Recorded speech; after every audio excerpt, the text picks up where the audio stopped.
La presidenta de la Cámara de Representantes de Estados Unidos, Nancy Pelosi, anunció su renuncia como líder del Partido Demócrata en ese órgano a partir de la próxima legislatura. El presidente Joe Biden la calificó como la presidenta más importante en la historia de la Cámara Baja. Analizamos en esta emisión. La Fiscalía del Estado de Maryland en Estados Unidos informó que al menos 158 curas cometieron abusos sexuales contra más de 600 víctimas. El reporte de las autoridades afirma incluso que la arquidiócesis de Baltimore encubrió las denuncias de los hechos que ocurrieron desde 1940.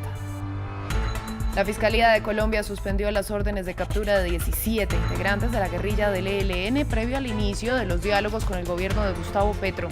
Los equipos negociadores ya están listos para las conversaciones que se retomarán la próxima semana en Caracas. Tenemos análisis. En France 24 estamos de vuelta con las noticias que marcan la jornada. Soy Valentina Torres Sánchez y es un gusto acompañarlos. Comenzamos en Estados Unidos, donde Nancy Pelosi anunció que renuncia al liderazgo demócrata en la Cámara de Representantes a partir de la próxima legislatura. El anuncio se produjo un día después de que los republicanos obtuvieran las 218 sillas que aseguran la mayoría y, por tanto, el control de la Cámara Baja tras las elecciones de medio término. Pelosi dijo que permanecerá en el Congreso representando a San Francisco como lo ha hecho durante 35 años.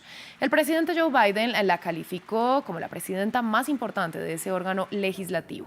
Previamente conversamos con Michelle Manatt, estratega demócrata, que nos explicó quiénes son las figuras con más peso entre los demócratas para ocupar el liderato en la Cámara ahora que los republicanos tienen el control.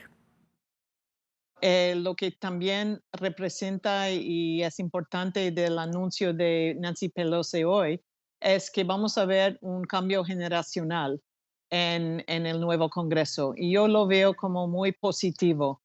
Hay un señor Hakeem Jeffries que es del estado de Nueva York, es africano-americano y es muy probable que él va a resultar con la victoria para liderar los demócratas en el nuevo Congreso. Ayudando a él, vamos a ver a una señora Catherine Clark del estado de Massachusetts y Pete Aguilar del estado de California. Así que vamos a seguir con bastante representación diversa en el Congreso nuevo.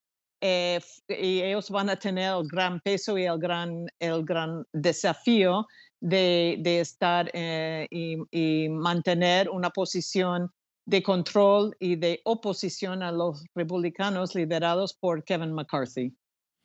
Continuamos en Estados Unidos porque la Fiscalía General de Maryland identificó a 600 víctimas de abusos sexuales, muchas de ellas menores de edad, por parte de al menos 158 religiosos. Las autoridades señalaron además que los crímenes fueron encubiertos por las autoridades eclesiásticas. Cristóbal Vázquez, corresponsal de France 24 en Washington, nos contó qué otros detalles se conocen de estos casos. Pues después de una investigación de casi 4 años, el fiscal general de Maryland, Brian Frosh, pide una moción a la Corte de Circuito de Baltimore. En esta moción le pide el permiso para publicar 468 páginas de esta investigación, donde demuestra el fiscal general que cerca de 158 curas abusaron de más de 600 menores de edad o personas durante casi 80 años. Esta investigación data de 1940.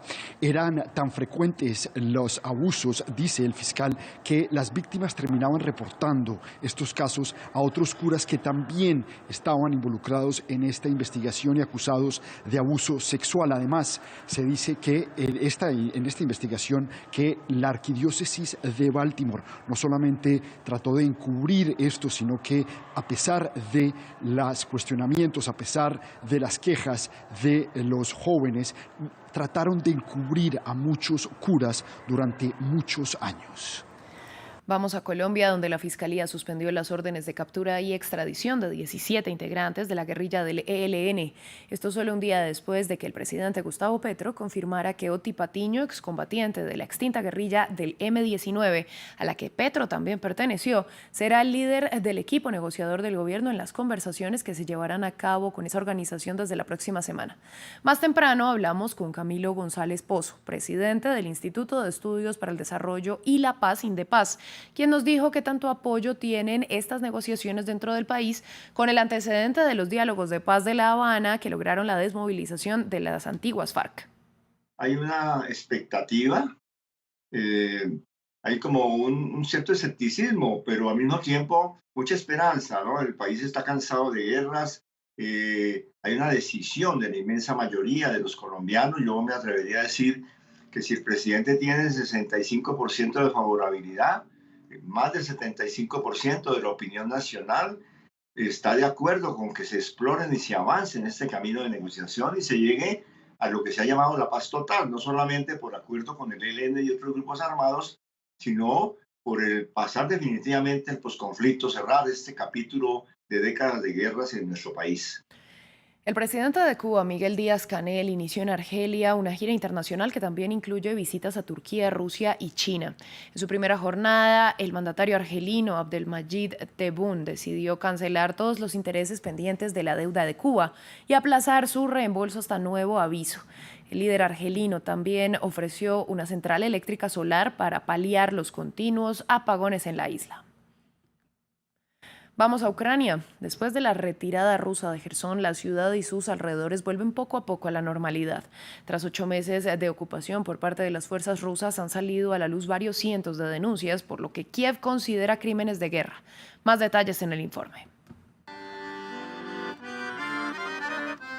Jersón tiene una sensación de libertad desde la retirada de las tropas rusas. Los 8 meses de ocupación dejaron a una ciudad desangrada, pero los habitantes van encontrando poco a poco su orientación y sus costumbres. Como aquí en la plaza principal, donde se ha instalado un puesto de teléfonos móviles para los residentes. Las tarjetas SIM eran rusas. He intentado todo este tiempo no usarlas. Estas tarjetas son ucranianas. Esta es la señal de nuestra victoria. Estamos liberados. Gloria a Ucrania y a sus héroes. Los militares son vistos como héroes. A pocos metros, este soldado está repartiendo autógrafos y haciéndose fotos con los civiles. Pero por ahora no se debería cantar victoria, incluso siendo la retoma de Jersón un tema de gran importancia para las fuerzas defensoras. Nuestra única opción es hacerlos retroceder aún más, perseguirlos hasta el final. Con la liberación de Jersón y sus alrededores, ya se están denunciando numerosos casos de tortura durante los meses de ocupación. Los prisioneros fueron supuestamente atados, golpeados o electrocutados por los rusos. Se identificaron una docena de centros de detención en los distritos de Jersón. Los ciudadanos fueron detenidos ilegalmente allí. Los civiles fueron tomados como rehenes por los rusos. La tortura se llevó a cabo en 4 lugares, que actualmente están siendo examinados por los investigadores. En este sentido, se han abierto más de 430 expedientes en esta región. Los ucranianos afirman tener elementos que podrían ser calificados como crímenes de guerra. Se cumplen 50 años desde la creación de la Convención para la Protección del Patrimonio Mundial, Cultural y Natural. En el acto de conmemoración, la UNESCO anunció un plan de acción para las próximas décadas basado en 3 ejes. Un patrimonio mundial más representativo, más accesible y más sostenible. En France 24 conversamos con Ernesto Otón, subdirector general de Cultura en la UNESCO, que nos habló de los principales retos de la oficina de cara a los próximos 50 años. Bueno, los grandes desafíos para los próximos 50 años del patrimonio mundial tienen que ver con las problemáticas que hoy en día están afectando fuertemente todos los sitios del patrimonio, en todos los continentes.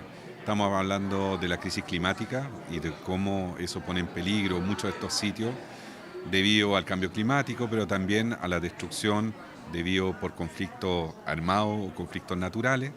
Por otro lado está la temática en torno al sobreturismo, es decir, cómo se manejan los flujos de turistas y de personas. Y el tercero, más importante, es sobre todo cómo las comunidades que viven dentro de los sitios del patrimonio pueden también ser sujetos de derechos y poder profitar de todo lo que eso conlleva. Finalizamos con imágenes del telescopio espacial James Webb, que reveló detalles de 2 galaxias excepcionalmente brillantes que existieron aproximadamente 450 y 350 millones de años después del Big Bang. Los expertos señalaron que estas imágenes dejan en evidencia que las galaxias del universo primitivo eran mucho más brillantes de lo esperado. Es todo por el momento en France 24. Volvemos en breve.